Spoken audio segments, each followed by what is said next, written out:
नमस्कार, मैं रचना शर्मा चढ़ती कला टाइम टीवी देख रहे सभी दर्शकों का स्वागत करती हूं। आप देख रहे हैं हरियाणा के समाचार। समाचारों की शुरुआत से पहले एक नजर आज के मुख्य सुर्खियों पर।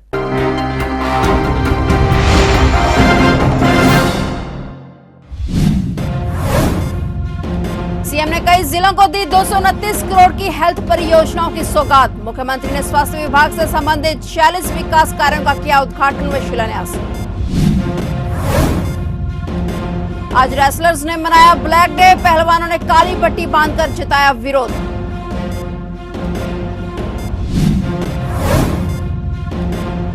हरियाणा पंजाब के बीच जल्द सुलझेगा सीमा विवाद। पंजाब और हरियाणा हाईकोर्ट ने पूरे इंतजाम करने के दिए निर्देश।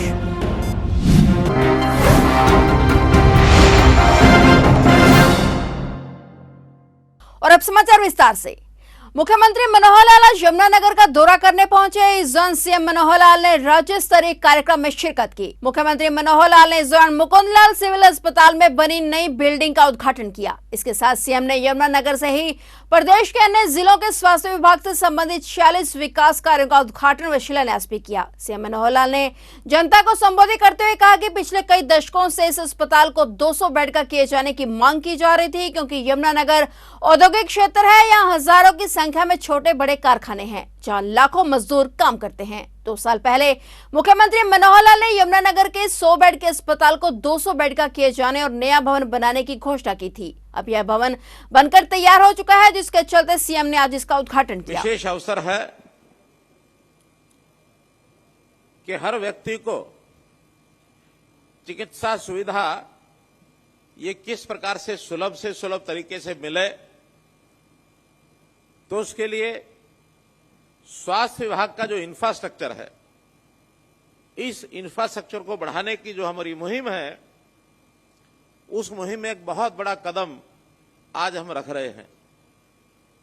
पूरे प्रदेश में 46 प्रोजेक्ट्स, इनका एक साथ आज उद्घाटन किया गया है और इनकी लागत 229 करोड़ रुपया ये आई है। इसमें चाहे हमारा यमुनानगर का ये जिला सिविल अस्पताल हो, जिस पर लगभग 95 करोड़ रुपए की लागत आई है, इसी प्रकार शहरी स्वास्थ्य केंद्र, मातृ एवं शिशु अस्पताल, सब डिवीजन, हमारे सब डिवीजन का जो सिविल अस्पताल, CHC यानी सामुदायिक स्वास्थ्य केंद्र, PHC यानी प्राथमिक स्वास्थ्य केंद्र, हेल्थ एंड वेलनेस सेंटर्स, सब हेल्थ सेंटर्स, जो विशेष तौर पर हमारे कस्बाई जो कस्बे स्थान हैं या गांव के स्थान हैं, उन स्थानों पर इसमें अधिकांश संख्या के जो सेंटर्स हैं उसको आज खोला गया है। मित्रों, भाइयों बहनों, यमुनानगर का यह अस्पताल, मैं बहुत पुराना परिचित इस अस्पताल से रहा हूं। 1984 से लेकर 1990 तक छोटा एक भवन था, भीड़ भाड़ वाला यह क्षेत्र, दोनों बड़े शहरों के बीच में। तो इसकी जो उस समय की स्थिति थी और आज की जो स्थिति है, दिन रात का एक अंतर मैं देखता हूं। इस अस्पताल में जब मैं आता था, उस समय की एक बात, पता नहीं पुराने लोगों को कितना पता है कितना नहीं है, आज हमारे जो शहरी निकाय मंत्री हैं डॉक्टर कमल गुप्ता, वर्षों तक उन्होंने भी इस अस्पताल में अपनी सेवा दी है। 84 से 90 उस समय वो यहां भी थे। तो यह अस्पताल बहुत ही महत्व का एक अस्पताल इस नाते से, क्योंकि मेरा यहां जनमानस में लगातार 6 वर्ष तक रह करके उनकी स्वास्थ्य सेवाओं के लिए जो कठिनाइयां होती थी, मैं समझता हूं इस बड़े आकार के रूप में जो अस्पताल बना, हर प्रकार की यहां सुविधाएं ये दी गई हैं, उससे उनको लाभ होगा। भारतीय कुश्ती संघ के अध्यक्ष ब्रजभूषण शरण सिंह की गिरफ्तारी की मांग को लेकर जंतर मंतर पर पहलवानों के धरने का आज 19वां दिन है। आज रेसलर्स ने ब्लैक डे मनाया है। पहलवानों ने देशवासियों से भी अपील की कि उनके समर्थन में सुबह 10 बजे से दोपहर 2 बजे तक काली पट्टी बांधकर विरोध दर्ज करवाया जाए। इसके लिए सभी खिलाड़ियों ने बकायदा सोशल मीडिया पर पोस्ट भी शेयर की थी। वहीं इस प्रदर्शन में पहलवान पवन सरोहा भी पहुंचे, जो गीता फोगाट के पति हैं। उन्होंने सबके साथ मिलकर आज ब्लैक डे मनाया। उन्होंने माथे पर काली पट्टी बांधी और पहलवानों के समर्थन में उतरे। उन्होंने कहा कि यहाँ कोई राजनीति नहीं हो रही, ये सभी देश के पहलवान हैं और इन खिलाड़ियों के समर्थन में देश के लोग उतरे हैं। वहीं उन्होंने रेसलर खली के बयान पर भी निशाना साधा। बहरहाल खिलाड़ियों का मुद्दा काफी ज्यादा गर्मा गया है। अब देखना यह है कि पहलवानों का ये प्रदर्शन क्या मोड़ लेता है। देखिए, आज हमारे पहलवानों ने ब्लैक डे 11 तारीख को मना रहे हैं और ये 10 बजे से 2 बजे तक रहेगा। और मैं भी अपील करता हूँ सभी पूरे देशवासियों से कि आज ब्लैक डे मनाएं हमारे पहलवानों के लिए। क्या स्थिति है जंतर मंतर की? आप लगातार जा रहे हैं, गीता जी वहाँ लगातार जा रही हैं, आपके बाकी साथी वहाँ बैठे हैं। देखिए, एक उम्मीद के साथ वहाँ बैठे हैं और अभी सरकार कुछ नहीं कर रही है, तो जब तक पूरे देश में जागरूकता नहीं आएगी तो तब तक मुझे नहीं लगता कुछ होगा। तो हमें एकजुट होना पड़ेगा और हमारे पहलवानों को, सभी को, जो महिला पहलवानों के साथ शोषण हो रहा है, तो उनके समर्थन में उतरे सभी। मुख्य मांग क्या है आप लोगों की? यही है कि भाई जो आरोपी उसको गिरफ्तार करें। तो आज करनाल पहुंचे हैं सर? जी जी जी जी। कुछ लोगों का बयान आ रहा है, चाहे वो सत्ता पक्ष के हैं, चाहे वो कुछ खिलाड़ी हैं, कि वहां पर राजनीति हो रही है। ऐसा कुछ नहीं है। खिलाड़ियों ने साफ इनकार किया कि हम सिर्फ अपनी महिलाओं के लिए, जो हमारी महिलाओं का शोषण हो रहा है, तो हमारे आने वाली पीढ़ी है, उनको बचाने के लिए ये मतलब लड़ाई लड़ी जा रही है। जो आरोपी हमें सिर्फ उसके लिए उसको सजा मिले। सर, एक बात और सामने आ रही है कि जो वहां पर बैठे सिर्फ वही मतलब है विपक्ष में खड़े हैं, जो तमाम खिलाड़ी है वो आपके साथ नहीं है। नहीं नहीं नहीं नहीं, पूरा खिलाड़ी साथ में है, जितने भी हैं। लेकिन हमने खुद मना कर रखा भाई, पहले जो जूनियर खिलाड़ी उनके कंपटीशन है वो अपने कंपटीशन पे ध्यान दे, क्योंकि हमारा तो कि हमें तो ये लड़ाई जीतनी है। और जो जितने सीनियर खिलाड़ी वहाँ पे बैठे हैं, बजरंग है, विनेश है, साक्षी है, सारे सीनियर खिलाड़ी वहीं बैठे हैं, तो उन्होंने खुद मना कर रखा। नहीं तो उनकी एक आवाज पे पूरा का पूरा हिंदुस्तान का सारा खिलाड़ी जाके बैठ जाएगा वहाँ पे। खेल नीति को लेकर भी कुछ रोष है आप लोगों में? देखिए, खेल नीति यही, पहले तो हमारी यही लड़ाई है कि जिसके खिलाफ हम ये लड़ाई लड़ रहे हैं, जो आरोपी है उसको सजा दिलवाना, यही है हमारा। खली आए थे कल करनाल, उन्होंने भी कहा कि राजनीति हो रही है, वहां पर अखाड़े में होना चाहिए, मेडल अखाड़े से आएंगे, ना कि जंतर मंतर से। देखिए, मैं तो ये दुर्भाग्य कहूँगा कि खली जैसा बड़ा खिलाड़ी वो ऐसी बात बोल रहा है, क्योंकि पूरा देश आज हमारे पहलवानों के साथ है, हमारी महिला पहलवानों के साथ है, जिनके साथ शोषण हो रहा है, और उनको तो साथ में आके आवाज उठानी चाहिए। हरियाणा और पंजाब के बीच सीमा विवाद अब जल्द ही सुलझने की उम्मीद है, क्योंकि पंजाब एवं हरियाणा हाईकोर्ट ने विवादित सीमा स्थल पर मई के अंत तक दोनों प्रदेशों से बाउंड्री पिलर लगाने का समय सीमा तय कर दी है। बाउंड्री पिलर लगाने की लागत 4 करोड़ 46 लाख रुपए आएगी, जिसे दोनों प्रदेश साझा रूप से वहन करेंगे। जस्टिस सुरेश्वर ठाकुर और जस्टिस कुलदीप तिवारी की खंडपीठ ने विवादित स्थल पर विशेषज्ञों की टीम की जाने की तारीख को दोनों प्रदेशों के मुख्य सचिव को बताने के निर्देश दिए हैं। टीम को पंजाब, हरियाणा और चंडीगढ़ भू सैनिक data centre survey of India Chandigarh द्वारा अत्यधिक तत्परता के साथ तैनात किया जाएगा, क्योंकि दोनों राज्यों ने खंबे लगाने के लिए पैसा जमा किया था। इसी मकसद के लिए खंडपीठ में 1 हफ्ते की समय सीमा तय की है। दोनों राज्यों के पुलिस महानिदेशक को किसी भी कानून व्यवस्था से जुड़े इमरजेंसी से निपटने के लिए पूरे इंतजाम करने के भी निर्देश दिए गए हैं।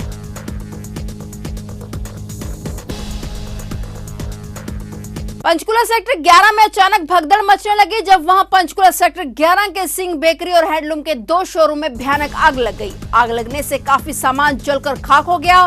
वहीं मौके पर पहुंची दमकल की लगभग 20 गाड़ियों ने बड़ी मुशक्कत के बाद आग पर काबू पाया। पुलिस प्रशासन भी मौके पर मौजूद रहा।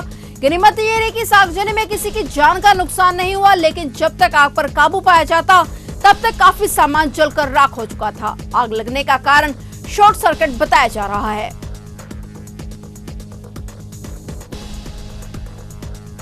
कलायतनगर के बड़े आबादी वाले नगर मटौर में हरियाणा सरकार के पंचायत मंत्री देवेंद्र बबली व बाल विकास राज्य मंत्री कमलेश ढांडा ने सम्मान समारोह में शिरकत की। उन्होंने संयुक्त बयान में कहा कि बीजेपी सरकार ने हमेशा ग्राम पंचायत को आर्थिक सहायता देने में कभी कमी नहीं आने दी। बीजेपी व जसपा सरकार ने गठबंधन के तहत कंधे से कंधा मिलाकर विकास कार्यों में सहयोग दिया है और आगे आने वाले 2024 के विधानसभा व लोकसभा में गठबंधन की दोबारा सरकार बनाने की मंशा जाहिर की है।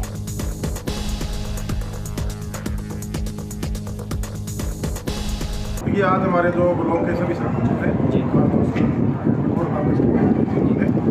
गांव के अंदर एक अभिनंदन समारोह है और जो विकास से लेकर जो इन्होंने इकट्ठा होकर गांव को आगे बढ़ाने के लिए ये उसके बैठक नीचे सभी सरपंचों को बुलाया और गांव में विकास कैसे उसमें और मूलभूत सुविधाएं हैं जो हमारी सरकार की दिशा भी जो हमारी योजनाएं परियोजनाएं हैं उनको आगे कैसे बढ़ाएं, टीम के रूप में कैसे काम करें। हमारे भंडा जी हम सब ने जो एज ए विधायक इनको यहाँ ड्यूटी मिली हुई है बतौर मंत्री पंचायत और विकास मंत्री के रूप में माननीय मनोहर लाल जी के मार्गदर्शन में दूसरे जी के साथ मिलकर आगे बढ़ाना है। मांगे मांग पत्र थे और जो कार्य और कैसे हमें उनको तेज करना है उसको लेकर आज इनके से सुझाव भी लिए गए हैं और अधिकारियों ने दिए गए। ई टेंडरिंग को लेकर पिछले दिनों जो विरोध देखा गया था, जो गर्मजोशी थी, क्या उस तनाव में कुछ कमी आई सर? आज विरोध करने वाले जो आज खाना खिलाने हलवा नहीं खाया अभी आपने विरोध करने वाला होता बेसिकली थोड़ा कहीं ना कहीं मैं कहूँगा भ्रमित हमारे चयन किया गया था कुछ लोगों को अपना राजनीतिक स्वार्थ के लिए, लेकिन इनका समझ में आया जो सरकार ने बदलाव किया है इस बदलाव से विकास भी होगा, गुणवत्ता भी आएगी, समयबद्ध तरीके से काम भी होगा, पारदर्शिता भी रहेगी।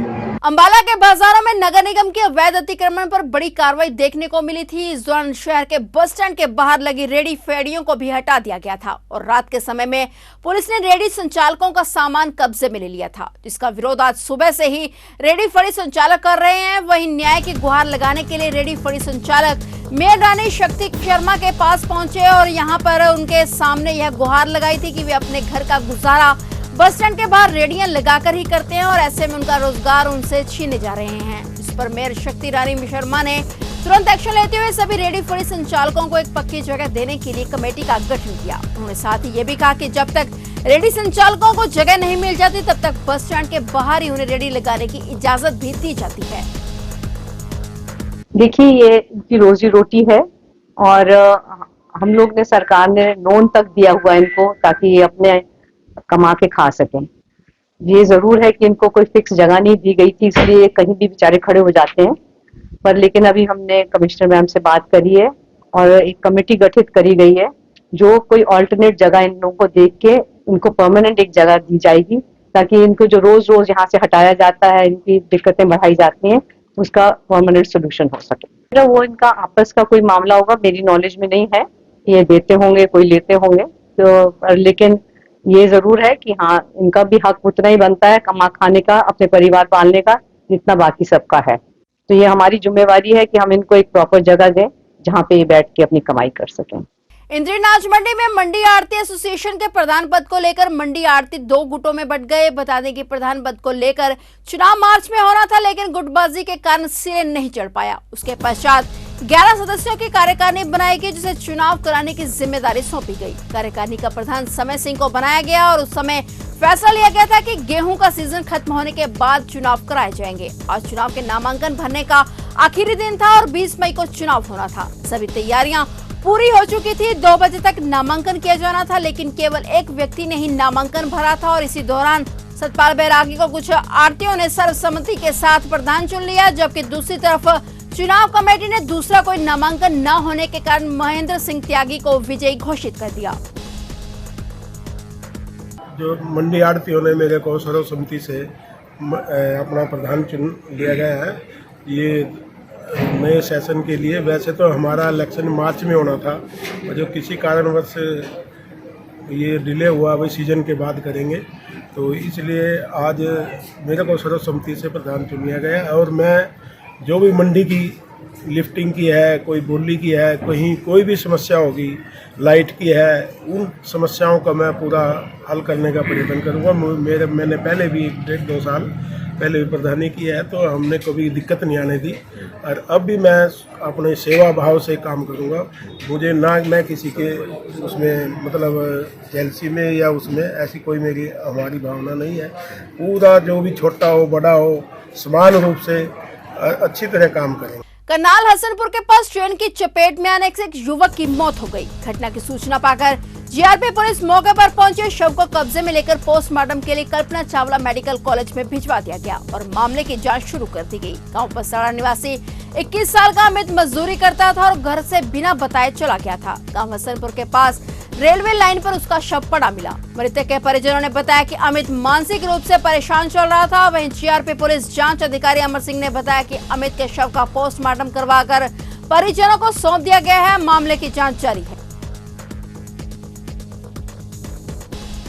गांव कलवेड़ी के पास ऑटो और बाइक की टक्कर हो जाने से एक युवक की मौत हो गई, जबकि 2 अन्य युवक घायल हो गए। घायलों को उपचार के लिए अस्पताल में भर्ती करवाया गया, जहां एक युवक की हालत अभी भी गंभीर बनी हुई है। घटना की सूचना पाकर पुलिस मौके पर पहुंची और पुलिस ने शव को कब्जे में लेकर पोस्टमार्टम की कार्रवाई के बाद परिजनों को सौंप दिया है। पुलिस ने इस मामले में केस दर्ज कर कार्रवाई शुरू कर दी है। टक्कर इतनी जबरदस्त थी कि इसमें राहुल की मौके पर ही मौत हो गई, जबकि उसके साथ बाइक पर सवार दोनों युवक घायल हो गए। ये घरोंडा अपनी मौसी के पास आया हुआ था बाइक से। तो ये पहले यहाँ करनाल आए थे, 2 लड़के गांव में साथ हैं जो जी, इनकी तारीख थी कोर्ट में जी। तो यहाँ से ये तारीख को भुगता के घरोंडा चला गया मौसी के पास जी। तो कल करीब ये 12 बजे वहाँ से निकले हैं। इन दोनों को छोड़ के 2 लड़के और साथ ले लिए इन्होंने। उन्हें हमें पता नहीं वो कौन है, हमें पता नहीं उनके। तो ये घरोंडा से बरसत रोड की तरफ जा रहा था, तो शायद गंगेड़ी कॉलेज के पास ये टेम्पो में लगा है, ऑटो में। अच्छा जी। तो उनकी स्पॉट डेथ हुई इसकी। तो कितने लोग सवार थे मोटरसाइकिल ये पे? 3 लोग थे सवार। एक गंभीर है, हम उसके बारे में पता नहीं कौन है वो, ठीक है, लेकिन है गंभीर वो, ठीक है। और तीसरे के बारे में पता ही नहीं है कहाँ गया है वो। तो आपके वाले का क्या नाम था, क्या उम्र? ये राहुल है जिसका नाम। उम्र क्या थी सर? करीब 22 साल है। तो कैसे जानकारी आई थी आपके पास? ये कल जी व्हाट्सअप ग्रुप पे ना हमारे कोई लोग जानकार थे बरसत से, उन्होंने व्हाट्सअप ग्रुप पे ये इनकी फोटो डाली है जी। तो वही बैंक की कॉपी उसके ऊपर उसकी फोटो लगी हुई थी जी। उससे शनाख्त हुई इसकी। तो गलती बताई जा रही है किसी की? ये तो तेज रफ्तार के मामला बना हुआ है। देखो उसमें ऑटो वाले की भी बिल्कुल साइड में था, उसकी गलती तो है नहीं कोई। आमने सामने की टक्कर है? हाँ जी बिल्कुल सामने आमने सामने। हाँ जी हाँ। तो ऑटो वाला तो शायद ऐसा बता रहा है कि पीछे से टक्कर मारी है। नहीं। हाँ जी, वो सामने से आ रहा था, ये इस तरफ से जा रहा था, वो बरसत रोड से आ रहा था, बिल्कुल सामने लगा जी। जिलाध्यक्ष बीजेपी पंचकूला अजय शर्मा गांव कंडियाल में नई बन रही गली का उद्घाटन करने पहुंचे और गांव पंचायत कंडियाला के सरपंच कर्ण सिंह ने जिलाध्यक्ष अजय शर्मा का पुष्पगुच्छ देकर स्वागत किया। अजय शर्मा ने गांव कंडियाला के सरपंच, उनकी टीम और गांववासियों को हार्दिक बधाई और शुभकामनाएं दी। अजय शर्मा ने बताया कि गांव कंडियाला में जिस गली का नवनिर्माण करवाया गया है यह बहुत छोटी थी और उससे गुजरना भी बहुत मुश्किल था। उस गली का निर्माण करवाया गया है और इसके निर्माण में 2,92,000 रुपए की लागत आई है। स्वच्छ भारत मिशन के कार्यकारी वाइस चेयरमैन सुभाष चंद्र का गांव रसीना के द फॉर्न पाथवे आइलेट्स सेंटर में पहुंचने पर जोरदार स्वागत किया गया। सुभाष चंद्र ने कहा कि सेंटर संचालिका पूनम डाया एक महिला होते हुए भी ग्रामीण क्षेत्र में बेटियों को आइलेट्स करवाकर विदेशों में पढ़ाई के लिए प्रेरित करने का कार्य कर रही हैं। सुभाष चंद्र ने कहा कि मुख्यमंत्री मनोहर लाल का भी एक सपना है कि शिक्षा हर घर तक पहुंचनी चाहिए और मनोहर सरकार की नीतियों के कारण ही हरियाणा निरंतर आगे बढ़ रहा है। तो ये थे हरियाणा के समाचार और नए समाचारों के साथ फिर से हाजिर होंगे। तब तक के लिए देखते रहिए चढ़ती कला टाइम टीवी।